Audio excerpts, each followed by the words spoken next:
And we are back with the NFL Week 11 recap. Week 11 look-ahead line, initial reaction, Week 10 recap show. Every week it's just blending into one or the other, especially after how today went. Comments in the chat already. It's one of the ugliest slates that we have seen all season. It sure felt like that as I'm watching these games. It turned into just either blowouts or a bit of a slog in a number of them. But we are going to recap everything that we just saw today on Sunday. Look forward to everything we are going to see next week with initial reaction to all of the opening lines. And we're going to go game by game to talk about everything that happened and potentially identify things you might have missed or things that I took away from the games here on Sunday. In terms of the recap, bit of a frustrating one. I hate these weeks where in the video and the content, there's some commentary that does better than the service. To be frank, anything could have been better than the service this week. It went bad from the Kincaid injury.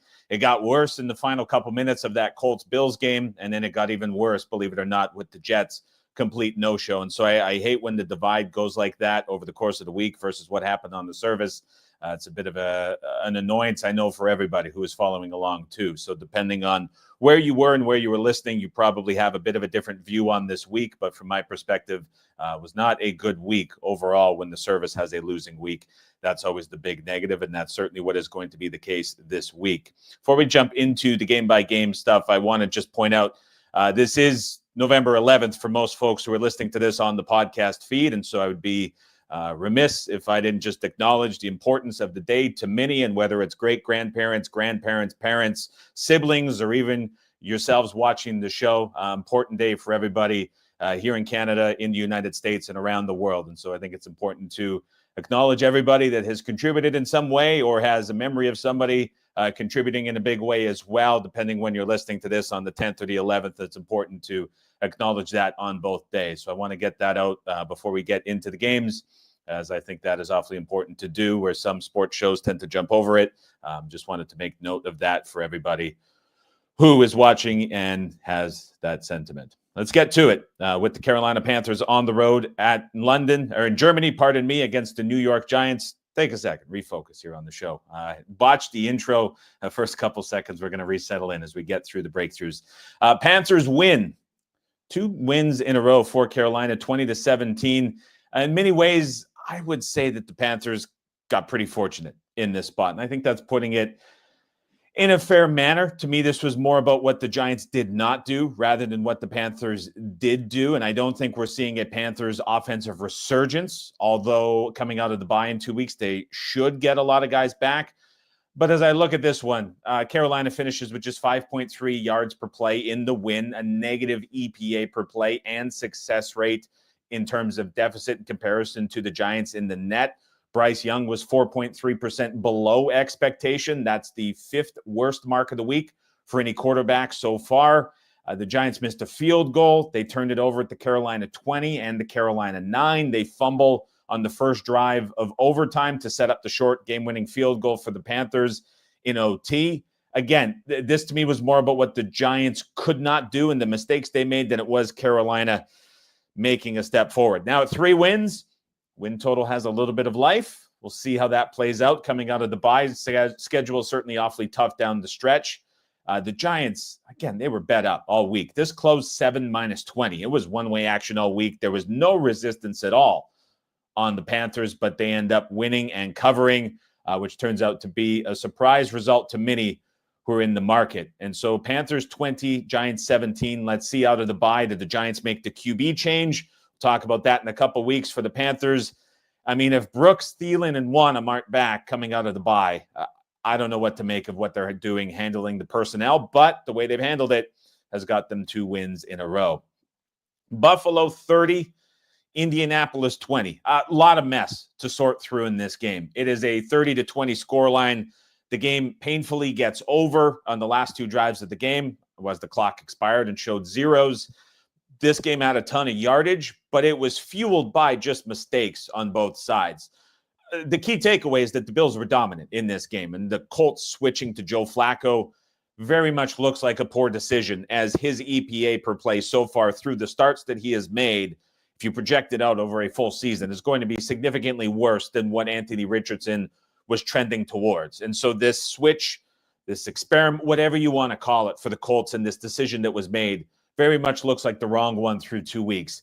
You try to make sense of this game. Buffalo started the game with a pick six. First pass attempt for Flacco gets taken back for 6 the other way by Buffalo. Second drive, it's another pick by Flacco. And so the Bills right away up 10-0 despite doing very little on offense. But Buffalo gives it back quickly, which was pretty tough to watch in terms of sitting on the total. You're sitting on some of the sides. Missed a wide open throw to Dalton Kincaid, which set up a 4th down that they did not convert. The Colts go on a long touchdown drive, and then an Allen interception of his own sets up the Colts for a short drive. Indy takes the lead, but then Buffalo taking shots before half. That's the offense in the dome, just willing to take shots, even when they're down multiple wide receivers. They end up connecting on the big play. That sets up a field goal before half, and what was 10-10 after a quick 10-0 start ends up Buffalo 20-10 at the half, and it wasn't Indy doing anything on offense. Again, it was notable until that final drive, which went 10 plays, 70 yards for the touchdown as the clock expired. Flacco in this game, minus 0.28 EPA per play. Again, his stats so far have just been ugly in games where he has started. We at least saw Jonathan Taylor break out a little bit in a game with Flacco starting, which is something we haven't seen so far this season. Allen, again, I would say was a little bit shaky. You look at his numbers, 6% below expectation. Third worst mark of any QB at the time. We're going to see Rodgers likely come out lower than that. We're probably going to see the Dallas QBs grade out lower than that if they get counted for, depending on their attempt volume. But it wasn't a dominant and great game by Allen. If I'm giving him some credit in this spot, he's doing it without Coleman and Cooper, and he lost Kincaid in the second quarter. So he was down weapons, which certainly didn't help. But again, from Allen all season, we've seen highs, we've seen lows, and the Bills continue to win in spite of the roller coaster that has been Josh Allen at times so far this season. And so Bills win 30-20, and it's a huge game on deck with the Kansas City Chiefs waiting. Minnesota 12, Jacksonville 7. Is this finally it for Doug Peterson? What are the Jags going to do coming off of this loss? I mean, this was 12-7. Should have been considerably more when you look at how this played out. Sam Darnold has his worst game of the season for the Minnesota Vikings. It does feel like this offense is just plateauing a little bit after their electric start. I think we're kind of seeing the adjustment made and kind of a ceiling that Darnold perhaps cannot break through as a starting quarterback. This should have been a very favorable matchup for him against this Jags defense. And it's back-to-back interceptions to start. It's an interception coming out of the break in the third quarter. And these are all interceptions that are deep in Jacksonville territory. I mean, you look at the points that were left on the board by the Minnesota Vikings. They had turnovers via interception on 3 different drives that totaled 170 yards. So effectively in this game, in this box score, Vikings have 170 yards of empty yardage, which is more than the Jags gained the entire game. When you look at the final box score for this game, despite the 12-7 scoreline, it's the Vikings outgaining the Jags 4.9 to 3.3, 402 total to 143. Vikings 0 for 5 in the red zone, which obviously keeps their scoreline low, but just those drives that were so long and sustained offense ending in turnovers of bad decisions made this scoreline look a lot more competitive and a lot worse than it was for the Vikings and a lot better than it was for the Jacksonville Jags. They seem attached to Mac Jones. There was the addition of Beathard. Is there a switch coming? Do we see a change at coach? I don't really know what we're going to see from the Jags in the next 24 hours or even a little less than that into the morning. That is an ugly, ugly performance by Jacksonville that the Minnesota Vikings were fortunate in a way to survive some of the mistakes that they made down near the goal line in that matchup. Pittsburgh 28, Washington 27. Question coming into this game was, what was more misleading to date, the Steelers' defense or the Commanders' offense? Because neither unit was tested by schedule and opponents so far this season. Watching the majority of the game, following it very closely, in my box score write-ups, I said the answer was a bit of both. I don't think we saw either unit necessarily flop, and we certainly didn't see either unit play to their potential. The reason I say it's a bit of both and not necessarily one or the other is, first of all, because of how tight this game was. Pittsburgh needed to come back late with a big connection from Russell Wilson to Mike Williams, the new addition in the end zone, to come back and get the win. Had it played out a little bit differently, the big storyline coming out of this game was how much Jayden Daniels struggled stepping up in class against a good defense. It was the worst game of the season by far for Jayden Daniels. He finished 14% below expectation. It's among the worst of any QB for the entire week. It was minus 0.16 EPA per play.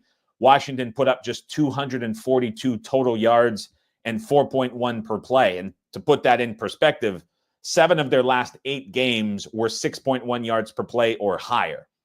So we see the Commanders step up in class, face a good defense. All of a sudden, things look a little bit different and a lot less explosive and a lot less dynamic. Now, not having Robinson in the run game certainly was a factor into that, but still, this is kind of what happens when you see that youth in the offense step up against an experienced defense like Pittsburgh has on the field. In terms of how this game played out, Steelers scored a touchdown early, and then it just got weird. I mean, the fake punt that Tomlin called from their own 16-yard line up 7-0. I mean, good call. They had the look that they wanted. It was wide open, brutal drop. Ends up setting Washington up for a quick score touchdown on a very short field. And then from there, Washington ends up getting out to a 27-21 lead, again capitalizing on Pittsburgh mistakes as they turn it over multiple times between the third and the fourth quarter. Washington bookends the half with long touchdown drives to set themselves up ahead. It was just mistakes by Pittsburgh in the third and fourth quarter that didn't allow them to come in. But Washington, again, against a better defense, couldn't end up pulling away. It was Wilson, as I mentioned, hitting Mike Williams, the new addition, in the back of the end zone for a big touchdown to lead 28-27. And then they stopped Washington around midfield to seal the game. So a back-and-forth game, a competitive game, and one that really reflected how the market was bet all week. There was resistance at 3. There was buyback at 2.5. And then we saw on game day money, Pittsburgh money came in, pushed the market down. This closed at the shortest price it was for the duration of the week. And the game really reflected that. But it's a Steelers defense, perhaps with a slight coaching edge, experience edge, coming out on top in this game, 28-27, and setting up a very interesting AFC playoff picture, especially with some AFC North games coming up on deck, one of which we will talk about going into Week 11 with the reaction to the opening odds coming up shortly. To catch up on some of the questions here before we continue on with the Saints and Falcons game, just want to say if you're watching the live stream and you're enjoying it, hit the subscribe button down below. Leave a thumbs up if you're already here. Keep the questions coming in the live chat on the side. Ryan Roberts says, is Allen MVP dead? I certainly don't think so. I mean, numbers-wise, we've seen some erratic games. I think that the Houston game, this game to an extent, very clear the way you're watching some of these teams play out. He is as important of a player to any team as there is in the NFL, right up there with Lamar to Baltimore. And so I certainly do not think it's dead. Certainly has some tough competition with how great Lamar has been playing so far this season. Rudy says, I don't know about dead. Agreeing with me, the league does like him as a face of it too. He's going to have to light it up. You're going to need sustained play. I mean, this week is potential for a feature moment, if you will, in the course of a season against Kansas City, but you're going to need a bit of a backup or a step back in terms of what you're getting from Baltimore and Lamar so far this season. Chris saying the Jets need a fire sale, time for a rebuild. We'll touch on that in a second. Sean points out a great call on the Steelers. I wish that was something that was able to get out on the service. Unfortunately, it didn't line up for that, but certainly played out well in that regard. Let's get to it now. Radaholics, would love to hear your betting perspective on Purdy. As a fan, he looked bad, so got to imagine it's not great. I mean, I don't have a lot of negatives to say about that offense and the way that he is running it at the moment. I was looking back at some of the offensive stats, just game by game at a high level and a high picture. And what I was looking at in this game, which we'll touch on in a second, was a big jump up and with everybody coming back. And I was amazed at just maybe how much potentially forgot or it's just not mentioned for how efficient this offense has been dealing with all of the injuries and having all of the issues at skill positions. I mean, they were 7.5 yards per play against Dallas. They were almost 8 yards per play against Seattle on that Thursday night game. There were more than 7 yards per play against New England in a game that had a lot of weird stuff go on in the red zone that kept that score line lower than it should have. They had multiple 6-yard per play games. So I think everything with the offense is fine. I think Purdy is fine. The way he's navigating some of the pressure in terms of some O-line struggles has been great as it was last year. I just don't have a lot of negatives to say about that offense. Red zone issues earlier in the year seem to be on the turnaround as well. And so I wouldn't say it's bad. I don't think there's a lot of negatives to take away from it either. He's a very divisive quarterback, and how he gets discussed in national media that creates perhaps a bit of a divide that shouldn't be there overall. Rec player is asking about the NFL record for the season. I can pull that up right now as I look at the service. I can't confirm if it's been graded so far this season. Looks like it has for the most part. Current season right now, 35, 32, and 2, right at break even. And it has been, I want to say, about a 2-11 or 2-12 service run the last 3 weeks to take away a lot of the early season success that has come with it. So it's been a very, very rough week 8, 9, and 10 to get back to even on the season. Brendan says Jets arguably the worst team in the NFL. Close. I wouldn't get there that far as well. Couple more questions before we get back to the recap. Mike hated the slate. I think everybody hated the slate. This was ugly. Rooting for an entertaining game tonight. Hopefully some folks, depending when you listen to the show, have some middle action on that side, which is going to be interesting to see where it closes here in the next half an hour. Just pulling it up. That Nico Collins injury handling was just so strange all season. Injuries this year just continue to be so bizarre and so different. We talked on Friday about how if Collins is out, we see this trend up to 4.5. Looks like that is where we're getting to. Curious to see if there's Houston money at the buzzer here that pushes that back a little bit. But just the way they handled that, the way other teams have been handling wide receiver injuries, really, really tough to make of it. Barry says Allen MVP must beat the Chiefs. I agree with that for sure. Steven says it's turning into NBA Junior with the injuries. It's the strangest year for injuries and how they're being handled by far. No question about it. Strangest in 17 that I've been following it. New Orleans 20, Atlanta 17. The new coach bump strikes again. Sort of. The Saints win, outgained the Falcons 7.0 to 6.4. But in terms of bounces going their way, they got every bounce when they needed it. Atlanta fell just shy of 500 total yards, nearly 10 first downs more in this game. But Atlanta misses 3 field goals. They were stopped inside the New Orleans 10 multiple times, turned the ball over on the other side of midfield twice, albeit one of them was at the end of the game trying to drive to tie the game-winning field goal. Just a mountain of empty yardage for the Falcons in this game. And why I think that is important in this spot is the fact that the new coach bump perhaps wasn't as long-term as it might be taken away from this game if you're just reading some of the recaps and how the game was presented. Some of the Saints media is presenting this as Allen out, Rizzy in, the practice schedule changed, the new culture installed, the Saints turning the corner with like optimism for the end of the season potentially. And I'm not really buying into that because the big issue for the Saints coming into the game was their defense and their inability to tackle consistently and their inability to get stops. The Falcons were just shy of 500 yards for total offensive output, and they finished with 17 points, pardon me. And so I didn't see a big change fundamentally in what the Saints defense is. I don't think there was an uptick in that regard. Offensively, Derek Carr and Valdez-Scantling look great. However, as we talked about on the Wednesday preview pod and why I was advocating for betting the Saints, the big matchup plus for the Saints in this was that the Falcons have 0 pass rush up front. They haven't had any all season. Derek Carr was not sacked in this game. He was kept clean by an offensive line that is banged up in front of him because the Falcons have 0 rush up front. And so, of course, he was going to look good. His splits when kept clean versus pressured are night and day. It's significant. And when he's kept clean in a game like this, there's going to be opportunities downfield. And he connected on those, and the Saints took advantage of it. And so I don't think much changed for the Saints. It was just a good matchup, and you had the little bit of extra motivation with the new coach and some of the quirks that he introduced during the week. But I didn't see improved play, especially on the defensive side. And so I look at this number, and aside from the Panthers offense, this Saints defense continues to struggle and allow north of 6 yards per play nearly every week.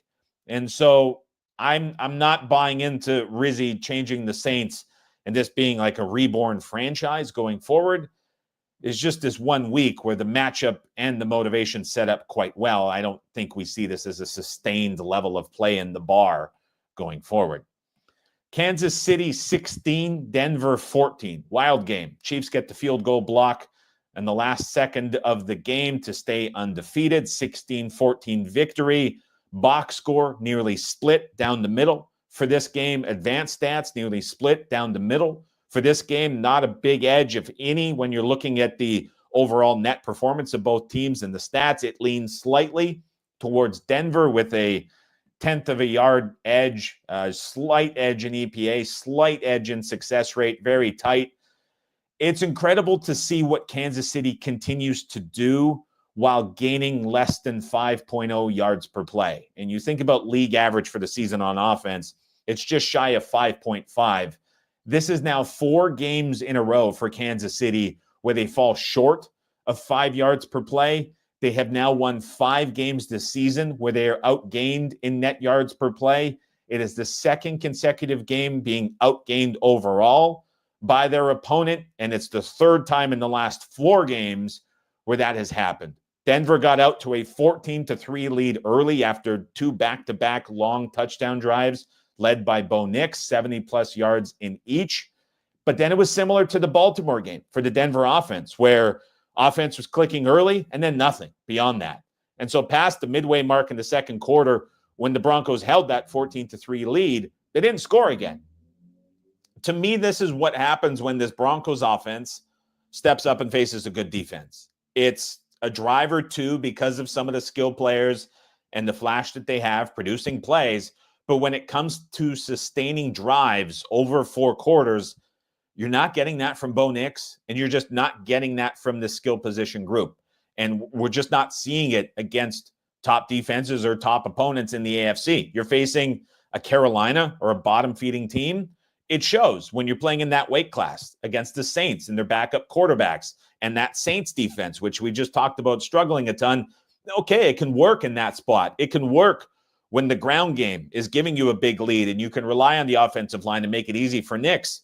But in these competitive games against top teams, it's just not there. And so after that drive mid-second quarter to take the 14-3 lead, we didn't see the Broncos do anything, again, with a drive longer than 10 yards until the final drive of the game where they had the field goal blocked. This game finishes 16-14, and all the Chiefs' struggles mentioned, Kansas City had first downs at the Denver 20, 12, and 5 on 3 different drives, failed to score a touchdown on each of them. So a bit of noise in this box score.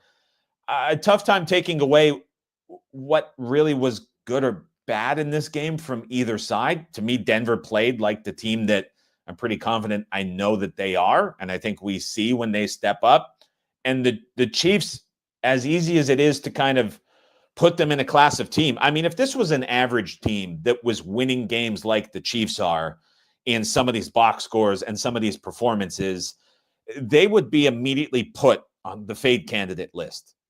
But because it's the Chiefs and because it's Patrick Mahomes and because it's Andy Reid, and you get this level of detail and this level of individual performance and this level of manufacturing points and plays when it matters most, I have a hard time putting them in that fade category just based on the numbers alone. And I think that's a tough spot to get into if you're trying to do the same. And it's just impressive.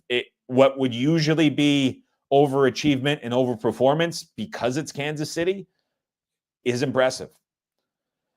San Francisco 23, Tampa Bay 20. You talk about impressive, and we just talked about Brock Purdy a few minutes ago. This was dominant by San Francisco. But They need a last-second field goal to escape a little bit with a victory against Tampa Bay. But 4 quarters, guys, this was dominance by San Francisco. They outgained the Buccaneers by 200 yards overall. They outgained them by 3.1 yards per play, one of the biggest deficits of the entire week. And this is what the 49ers offense can look like when everybody's back healthy. McCaffrey was not a factor on the ground. Much bigger impact out of the receiving game coming out of the backfield. We see Ricky Pearsall emerge as the top wide receiver in this spot. Jennings with an impact. Deebo Samuel still getting back to health. Kittle when it matters most in the end zone. It's a very, very good 49ers offense that for the first time all season is healthy with guys back. And I think as great as they have been putting together some of these numbers they have this season, we see this team still with a bit of a higher ceiling than what they're performing at with some of these great numbers. For Tampa Bay in this game, this is what the limitations of not having Evans and Godwin's looks like when they're facing a defense unlike Kansas City and unlike Atlanta that is competent at defending tight ends and running backs. And so in this game, when the tight end play and the running back play that has aided the Buccaneers the last 2 weeks in favorable matchups against defenses, we see the wide receivers in this spot disappear. Rachaad White was the leading receiver for the Tampa Bay Buccaneers in this game. He finished with just 39 receiving yards. Cade Otton was a non-factor. It's tough against Fred Warner and this 49ers defense. Mayfield finished the 4th worst in terms of percentage versus expectation and had just 116 passing yards total. Mike Evans was on the injury report, and some of the injury alert services were reporting on him this week, which is odd for a guy with a longer-term injury. I would be very surprised if he is back in week 11. It was initially week 12 or beyond when the injury hit. And this is the Bucs offense when it's faced with opposing defenses like San Francisco if they don't have these guys. And so San Francisco in this game, even though they were down 17-13, with the box scores dominant as it was, came down to the fact that the Niners missed 3 field goals, failed in the red zone a couple of times. They deservingly get the win, but this is a box score that should have justified a much bigger margin of victory for the 49ers. Back-to-back games, 400-plus yards on offense. Back-to-back games north of 6.8 yards per play. Very good 49ers offense that was on display against this Bucs defense that is leaving a lot to be desired, to put it lightly, in the way that they're performing in recent weeks. Speaking of a lot to be desired, my goodness. New England 19, Chicago 3. Post-game, Matt Eberflus at the podium said everything is on the table in terms of possible changes that can be made at offensive coordinator, play caller, and beyond. If there are not changes this week for Chicago, as all of the sudden playoff hopes slip away following a third just inexplicable performance that there's no rationale behind for how bad this offense has struggled coming out of the bye the last 3 weeks, I don't know how you don't make changes and try to find some answers if you're Matt Eberflus. We'll see if there's any changes to be made. It's something to definitely watch for over the next 16 to 17 hours. But the Bears in this game, let me put some context to it. This Pats defense over the last couple of weeks has been called out not once but twice by the head coach in public press conferences about being soft. Keep that in mind. Against this defense, the Chicago Bears at home put up just 2.4 yards per play. It is as bad as it gets for an offensive effort and an offensive output. Caleb Williams finishes minus 0.43 EPA per play and a 6th percentile performance. It is as bad as it gets, especially in this game, in this matchup, in this context against this defense. No answers for it. The offensive line losing Jenkins in game, already coming into the game banged up with other starters down, concedes 9 sacks to this Patriots pass rush, which has been down guys all season. This game was no exception. The scoreboard shows 19-3, and honestly, this could have been a lot worse for the Bears. The Pats had 4 red zone drives that were not converted into touchdowns. To think it could be worse against this Patriots team at 19-3 at home has to be enough to drive some change for the Bears. There's no rationale as to why you wouldn't do that.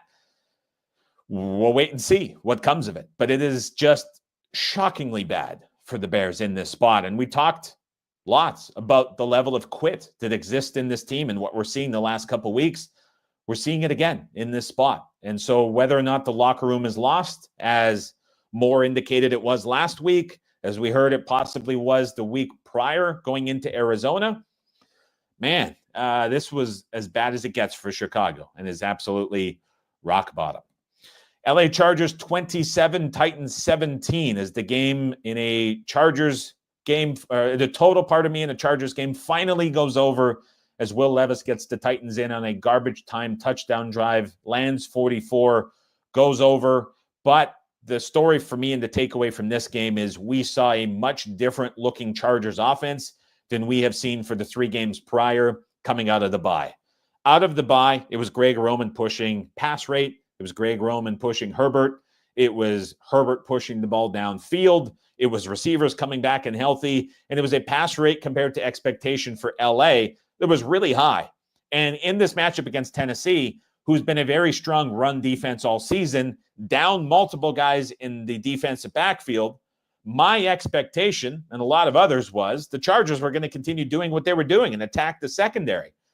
They throw a curveball, potentially, if it was planned, against the Tennessee Titans, and they end up running the football 38 times, throwing it just 16. And so a complete flip in offensive play calling for the Chargers, getting back to what they looked like pre-bye in the early portion of the season against an opponent that I would have expected them to be a little bit different. And now it kind of shows you 2 different versions of this Chargers offense. They've shown us the last couple of weeks when they need to air it out, they absolutely can. And in this spot where they can sit on a lead and be comfortable, they can certainly do that as well. And I just want to touch up some of the numbers. 39 rushes, 18 passes were the official final tallies. Put this one into the system a little bit early as we got a little bit out of hand and it was some garbage time late. And so just wanted to update that. But still, very drastic splits with Edwards and Dobbins in the backfield, both operating together. For Tennessee, the market looked at the change to Levis as a downgrade. This was sitting at 7. Levis was announced in, and this dropped back to 7.5 when we saw game day money on the Chargers push this out to as high as 9. I think part of that's the Chargers. Part of that is certainly the QB switch for Tennessee, which is viewed as a downgrade. And I don't really have an argument against that being a downgrade after seeing how the Titans played on offense in this game. Arizona 31, New York Jets 6. I'll take a sip of water before this one. This was there's no way to make this any way a positive for the Jets. This was a dominant performance by Arizona. A beatdown, a shellacking, whatever adjective you want to put on top of this for how one-sided this was in favor of Arizona. This is it. And there was a comment that I'm going to pull up because I think it was a perfect comment. Talk about being on the wrong side of the Jets game, says Ryan Way. That's it could not have been a worse bet, could not have been a worse handicap, could not have been a worse play by me in any regard. And it couldn't have been worse for the Jets in terms of what they put on the field. To put some numbers into context, and there's a crazy number at the end of this, but just at a high level, 7.3 to 3.8 per play. Cardinals outgained the Jets by 200 plus, 7.0 per pass, which is absurd, and 0.2 per rush on double the yardage. It was a complete sweep, a complete dominance. There's EPA per play numbers that I pull up when I'm looking at the end of this. And I mean, they look fake. It looks like a computer error for how much green there is for Arizona and some of the numbers next to them.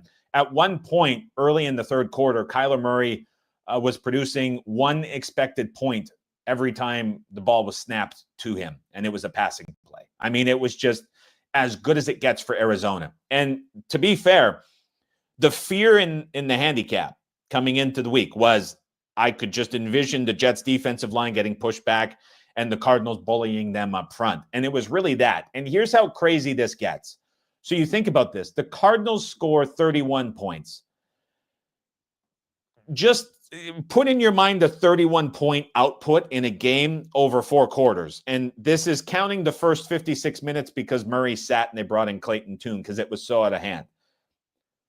Keep in mind, 31 points for 4 quarters. The Cardinals had 7 third downs all game. The dominance it requires to only go to third down 7 times in a game where you're walking up and down the field is silly. And that is just an indictment of how lost this Jets defense is and how big of a step back it has taken.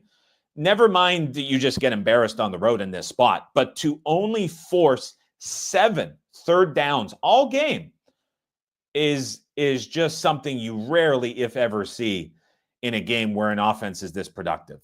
Just gutless by the Jets defense, spineless. Nothing worked for them at all. And this is just all kinds of bad for the Jets now, whose season is beyond being on life support.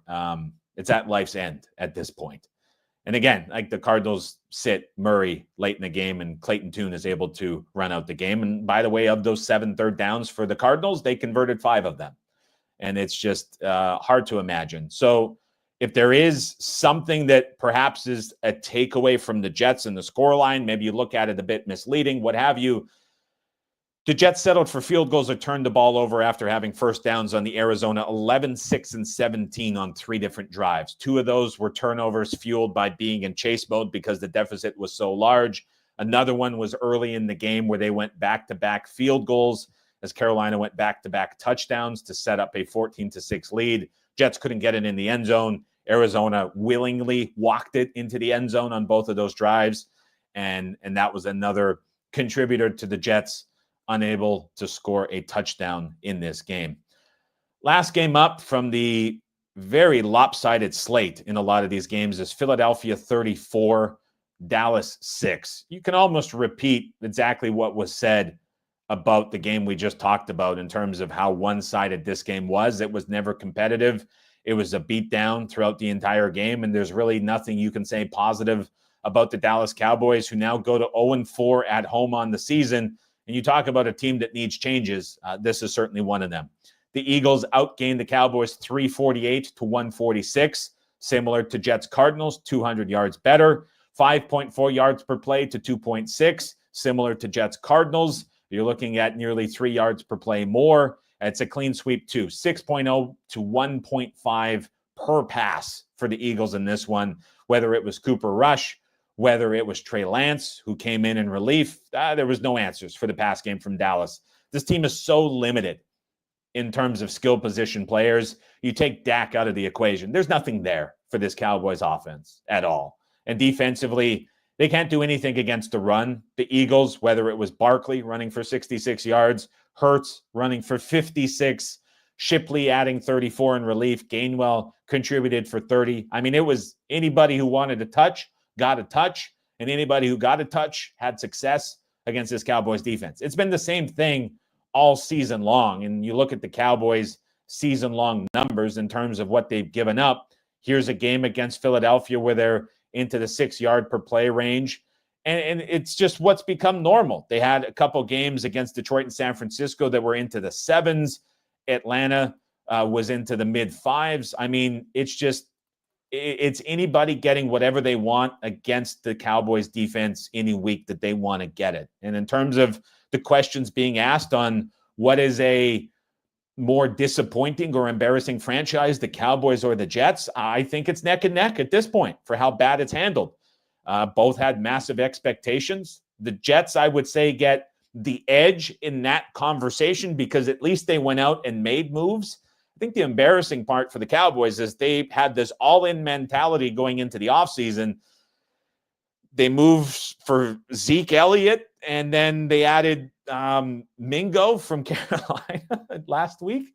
I mean, those are the moves they make. If I'm going to compare the more embarrassing franchise, the Jets get an edge because they at least went and tried to do something about it. The Cowboys have not only not done that, they just have no answers to do anything about it. So it's a laughingstock, and it's embarrassing for both teams. Question on whether or not I think the Bears have quit. Let's talk about that in a second as we get to the Week 11 opening line reaction. This will be perfect timing as we get across the 5 o'clock hour Pacific time. We'll get everybody back to the couch and ready to go for Lions-Texans kickoff coming up at 5:20. So Thursday night football is Washington on the road at Philadelphia. The Eagles were 3.5-point favorites on the look ahead. The reopen is 3.5. Washington loses to Pittsburgh. Philadelphia dominates Dallas. Last week, once the look ahead lines hit the market, there was Washington money that took out the 3.5s that brought this back down to 3. The reopen has now pushed it up to 3.5. My wonder would be is, do we see the same guys who took out the 3.5s at smaller limits come back with limits higher now and take out the 3.5s again? As we talked about a lot last week, there is certainly a sentiment of wanting to fade Philadelphia that exists in the market. Against the Cowboys and all the injuries, it wasn't really the spot. I think it's fair to ask, is this going to be the spot this week at home, laying more than a field goal against the Washington Commanders? I don't have a good answer for that at the moment. And it's not me trying to hide a position we might take or might release. I don't know how I feel about the Commanders coming out of that game against the Steelers. I do know the Steelers defense is definitely better than the Eagles defense, which has certainly taken turns and improved under Fangio as the season has progressed. I don't know what to make of the Commanders in this spot. I wonder what happens when the Eagles are finally pushed. I think the Commanders could certainly be a team to push them. And what I mean by that is just look at the Eagles' recent games. 34-6 against Dallas. They were up 22-0 against Jacksonville. Against Cincinnati, they won by 20. Against the Giants, it was 28-3, and the Giants never scored. Against Cleveland, it was 20-16, but that was Cleveland with a late play before half and kind of some noise in that game too. I mean, it's been 5 weeks in a row for Philadelphia where they're comfortable front running. I know the Jags at the end of the game made that a little bit tighter than it looked, but this is not an Eagles team that early in the game has needed to be pressed and pushed early and kind of got into a bit of a chase mode early in the game. If Washington does that, what does this offense look like and what kind of identity do they take on? And is that potentially a very good thing for the over and points and scoring, even against the Washington defense that has some issues? Because even in that Bucs game, that was a game they played without Brown and Smith. They were very limited in weapons. So it couldn't have been like the true chase team that the Eagles might be. The Saints game was 15-12, but that was a game the Eagles were in control of. Very noisy on the scoreboard. This could be the first game where we see the Eagles really pushed if Washington gets out and scores early. So that's kind of sitting in my mind. I don't have a take on this game. I don't have a play on the side of the total. That's just something that's sitting in my mind. It's like, when does that fade sentiment that exists hit the market, and do we see the Eagles pushed, and what does that do to totals? Perhaps it lends itself to a good in-play angle. Let's see what happens. Green Bay on the road at Chicago, 2.5 for Green Bay on the look ahead. This is 7 at Chris, 6.5 at a lot of the other books on the reopen. Has Chicago quit? I think it's a very fair question. Now, Green Bay is coming out of the bye. You would expect Jordan Love, dealing with the groin injury, to be a little bit healthier and a little bit closer to 100%. He certainly looked limited in that Lions game in the weather on the wet surface. The thing that gives me a little bit of hesitance here is that this is obviously peak Packers pricing. It is absolute basement level pricing for the Bears. The question is, do we get offensive changes? And does this turn into Saints Falcons that we saw earlier on Sunday, where maybe you get changes and you get the Bears with O-line guys coming back, perhaps secondary guys come back, you get a bit healthier, and maybe you get this last stand effort with some changes for the Bears, and you get a big reaction at home when this perhaps hits 7, the way that the market's leaning a little bit, although that seems like 6.5 is a more fair number when we're looking at how this is open across the board. That would give me a little bit of hesitation. Now, the counterpoint to that would be, has the floor just completely fallen out of the Bears and this is rock bottom, and we're seeing this similar to perhaps like the Philly-Dallas game where there is no response to any changes that happen, or we see it like a Jags game where you're waiting inevitably for the changes to happen. They don't come, and it's just bad effort after bad effort, and that's it. And maybe that Bears run of 3 weeks of schedule against bad defenses was just an aberration, and this Bears unit that looks like it did at the start of the year with the struggles is a reality of what this Bears team is. And so I kind of want to wait and see what we maybe get from the Bears' potential changes in the morning before acting on this. Don't really have a take in this one. Cleveland on the road at the Saints. Saints were 1.5-point favorites on the look ahead. This reopens 2.5 minus 115. There were some threes that were showing early in this market on the reopen. I saw a 3 at Bet Online. I saw a 3 at DK. At FanDuel specifically, there was a 3. The threes did not last. And I full-heartedly agree with that sentiment on the threes not lasting. And quite frankly, at 2.5, I'm just a little bit surprised to see the Saints get adjusted up in this game. The Browns are coming in off of the bye. The Browns are going to be able to run the football with Nick Chubb, who's now going to be at 100% against this Saints defense, especially if Warner is out. He left the game on Sunday. That's the middle linebacker. There should be, in Jameis going back to the Saints to play against his old team, perhaps a bit of motivation, but this should work for the Browns on offense. This should be what it was like Jameis game 1 rather than game 2. Much different matchups. This is a positive matchup for the Browns. I think defensively, Derek Carr, clean pocket versus pressured. It's going to be pressured in this spot against this Browns defense. And so I would be surprised if there's not Bears money overnight into the morning here. Rams, Pats still off of the board. Pats played tomorrow night. New England off of a win. This was Rams 5.5 on the road. We'll see what happens tomorrow night. Baltimore on the road at the Pittsburgh Steelers. 3.5 is now Ravens -3. Across the board, total 44, all the way up to 48.5. Steelers overs become a very popular thing in the market. Ravens overs, you put those two together, easy to see why this number has been bet up. I don't remember the last time. I would have to go look. We've seen a Steelers total at 48 and higher. That is a monster number for a Steelers total, but this is a different Steelers team. Big injury note to watch is Kyle Hamilton on the Baltimore side of the field. With him off of the field, this is a very different looking Ravens defense, which struggles to get pressure. And if you take out his flexibility in coverage, you'd wonder what that secondary starts to look like as well against two now kind of dynamic wide receivers that the Steelers have in terms of jump ball ability downfield. Now, so we're looking at this. It is surprising to me to see the Steelers adjusted down off of the look ahead, even with the Ravens perhaps not looking as impressive as they could have been in the win. And if there was some noise potentially, I mean, there was certainly noise in the Steelers' defensive strength of schedule so far to date.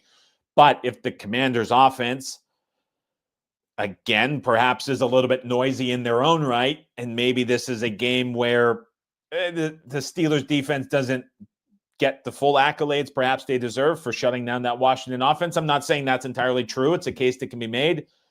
Depending how you look on it, this is a massive, massive, massive step up in class in terms of opposing offense that the Steelers are going to face. It's the same situation 2 weeks in a row. They give up 27 to Washington.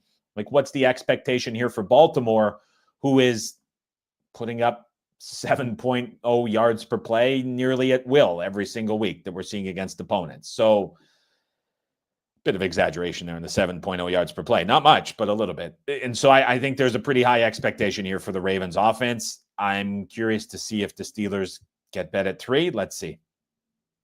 But Johan says is -3, not a very small number for what we believe is the best team in the league. That's kind of the case I'm getting at here, is like, I kind of want Baltimore in this game a lot more than I would want Pittsburgh in this spot. but it is Pittsburgh in their classic underdog role and the rivalry game and everything that comes with that for Tomlin. Let's see. I'm just initially surprised a little bit to see the adjustment down for the Steelers in this game coming off of their narrow comeback win against Washington.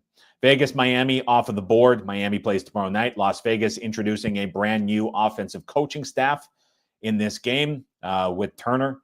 This is going to be an offense that wants to run the football more under him. Lots to decipher as we get some more pressers tomorrow and beyond from the Raiders offense. Jacksonville, Detroit. This is still off of the board with the Lions playing shortly. This is going to be Lions as a double-digit favorite, especially after how bad Jacksonville looked. The question is just how big of a double-digit favorite are the Lions going to be? Is this going to get to 14 if the Lions win convincingly? We'll see. Minnesota on the road at the Tennessee Titans. Vikings 5.5, reopens 6.5. Total in this game, 41.5, reopens 40. I don't have much of an opinion in this game. The Titans sure look like a fade with Will Levis under center. I thought there was a little bit of life with Rudolph back-to-back weeks, 400 yards plus. We're not seeing that, I don't think, with Will Levis anytime soon, especially against Brian Flores and this defense. Now, for Minnesota, how much of the Darnold issues were perhaps coming back down to earth from overperformance? Was it an aberration? Stuff to dig into there and decipher. Initially, is I would think Minnesota 6.5 on the road against Mac Jones is what they closed. Probably a fair price to be closing 6.5 on the road against Will Levis. That would be my take in this one. Seattle on the road at the San Francisco 49ers. San Francisco 6.5 reopens -7. These two teams played a handful of weeks back. San Francisco closed -3.5 at Seattle. So you're getting the full venue flip plus a little bit of a premium here put on the 49ers, who were narrowly escaping with a very dominant performance against the Buccaneers. McCaffrey back, Debo back, Jennings back. Offense looks great for San Francisco. Seattle coming out of the bye certainly deserved better in that pre-bye game against the Rams, with Geno turning it over multiple times inside the red zone. Metcalf should be back for Seattle, so that's a bit of a bump. And you wonder what kind of defensive changes the Seahawks can make with Jones added into the middle and all the guys back, and McDonald dealing with his first bye, sorting things out. That's probably a positive for Seattle. My initial thought here as we get to 7 is I would rather be on Seattle than San Francisco in this game, but we're seeing this creep up a little bit with the Niners now to 7 at Chris and trending slightly higher. So we'll see what kind of number this takes on as we get into full markets tomorrow on Monday morning. Atlanta on the road at the Denver Broncos. This is a bit of a tough one. Look ahead was Atlanta -2.5. We're now seeing Denver a 1-point favorite, 1.5 at DK. Initial thought in this game was check the weather. Atlanta, a dome team with an offense that's starting to click. Looks like a good day in Denver. Don't see wind. Don't see a lot of cold either. Don't see any precipitation of any kind. So it's probably not going to be a full dome team going into Denver type of impact. You do get the altitude, but at this point or elevation, whichever, I'm going to get picked on it. Pick on me in the comments, fine. I can handle it. You get obviously that impacting Atlanta being out of conference coming into Denver, a bit of an odd trip for them. Denver, obviously competitive against Kansas City. That's a good defense, but this is, I would put it in not at the same step up level as you're doing with the Ravens or the Chiefs, but it is Atlanta who's a better test than some of the teams that the Broncos have looked good against.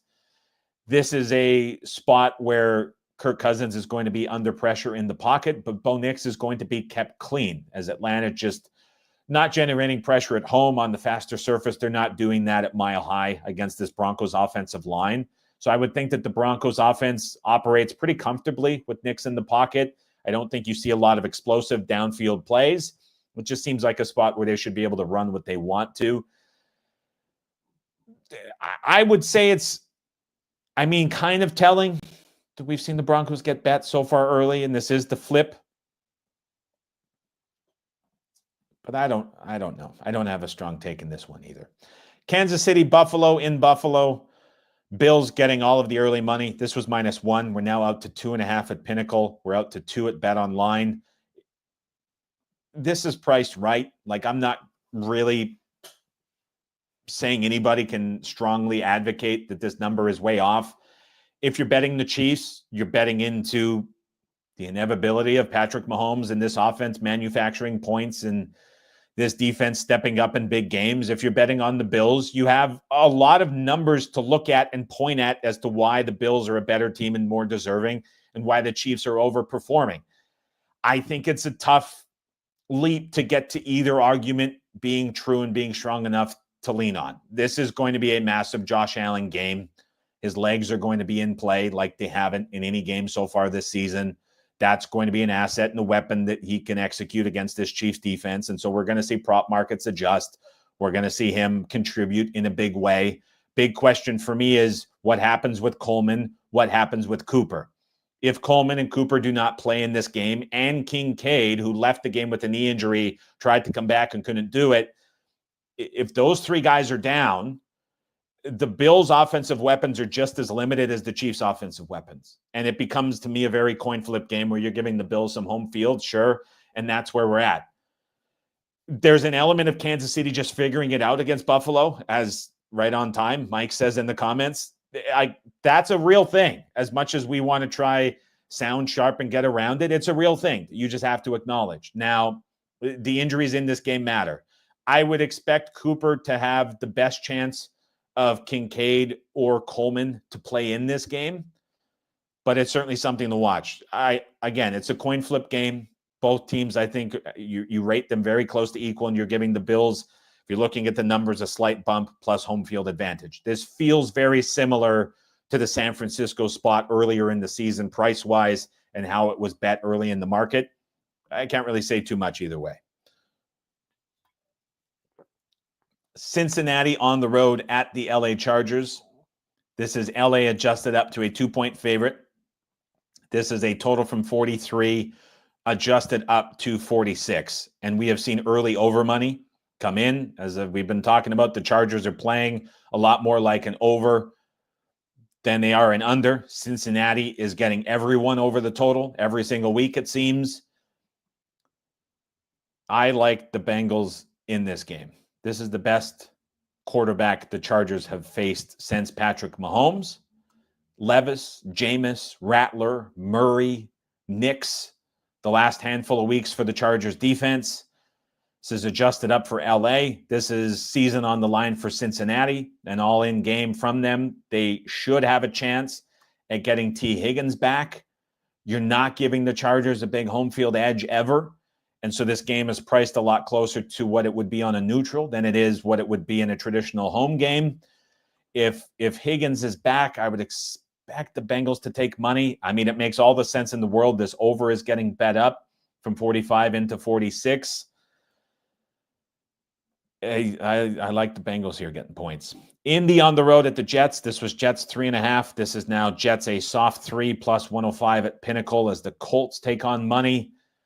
Indy has some line issues. Kelly's on IR. They're down a left guard. Raymond went on the injury report post-game as he left the game and did not come back. If you told me the Colts offensive line was healthy in this game and they're not dealing with weather in New Jersey, going on the road in an earlier start, I would expect Taylor to have a big game like he did today and like we saw Connor and the Cardinals do against this Jets defense. I don't want to say the Jets defense looked like they quit. I just don't think the Jets defense is very good. And if we see Williams limited up front all week and potentially unable to play in this game, depending on how that injury is handled, that becomes a major issue as well for the Jets getting any push up front. And yeah, I think it's adjusted down to nearly a fair price the way this is going, especially with that Pinnacle number leaning. Perhaps we see it come off of the 3 and there's a difference of opinion at that point.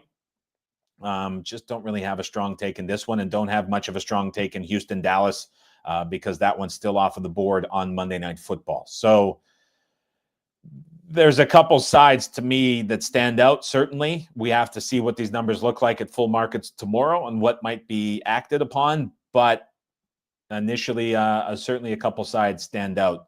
to me so far this week, with 3 road underdogs getting the circle for me. Advantage Sports Betting Podcast says T. Higgins back. I don't know. Rudy says, I don't think Herbert keeps up with Burrow. Ryan Roberts says, Adam mentioned Chargers as a spot on TikTok live show last week. Reopen, change it. Good point. As we were talking about that opening up higher. Perhaps a little bit, yes. W says massive coaching edge for the Chargers. I agree with you. I also agree with you that the Chargers are better at the line of scrimmage. If you told the T. Higgins injury is going to matter quite a bit in this spot, certainly. So waiting to see that injury a little bit. Carl says the world was on Cleveland after Baltimore game versus the Chargers. The Harbaughs talk to each other. I wouldn't be surprised if Jim H. has a solid game plan for this one. So that's happened a couple times now this season. Wasn't it the Raiders game where it happened again too? But you're right on that one. You're getting a lot of these back-to-backs between the Harbaughs with teams. So that's a good point there from Carl.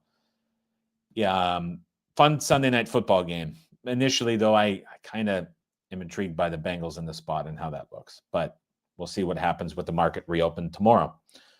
Last question here, as we see Randy always tuning in from Boston. The guy loves Boston. I like Boston too. Fun city. Hey, Big A. Not that big, but okay. Great NFL weekend. Anyway, we can get a pregame preview on Sunday mornings. And where can I get one of those black hoodie with a peach-colored flower? You're beloved in Boston. I wonder what hoodie you're talking about. Good question. I think about the Sunday live stream a lot. I've tried to do them over on TikTok a few times. Obviously, it's when everybody wants content and everybody's ready to bet and everybody's thinking about it. I have been using the pinned comments a little bit more. We'll see what happens. I think there's a case to be made as I rethink a lot of things content-wise going into next year for changing things around more heightened times while maybe condensing some other things earlier in the week together. I'll see how it plays out. Your point is definitely heard. It's something I think about doing often. I don't know if I'm going to change out of the routine at the moment that we have for the season, but it's certainly something I think about, and I hear what you're saying with that and that spot. So we'll see how it plays out in that spot. But I appreciate you listening. I appreciate you tuning in all the time, and I appreciate all the comments that you drop, as well as the comments that everybody drops here on the podcast and on the channel. So appreciate that very much. CO says, TikTok, what are we, 20? We're pushing 50 to 60. The average age of live stream viewers on YouTube is 45, and it's between 45 and 46. The average age of the TikTok live streams is 44 so far. So it's the same audience on both. And what's been pretty intriguing while running some ads over there is just the reaction and the acquisition that it is providing as a source of bettors who like the content and want to listen to the show more often. It has been far and away the most successful ad venture through 2 weeks that I have run in social media and online in the last several years. So it's a very divisive platform. I get it. I hear you. There's no question about it, but it's amazing how much it has changed in the last year in terms of the audience that is on there. So that is interesting. All right, that'll do it for me today. Enjoy Sunday Night Football, everybody. This should be a fun game, an exciting one to watch. Have a fantastic Sunday evening. Have a fantastic Monday. Enjoy your day in Monday Night Football as well with Dolphins-Rams. Hopefully we get a Dolphins cover to end the week. We'll be back with each and every one of you bright and early on Tuesday morning. Appreciate everybody stopping by for the live streams. We'll chat to you very soon.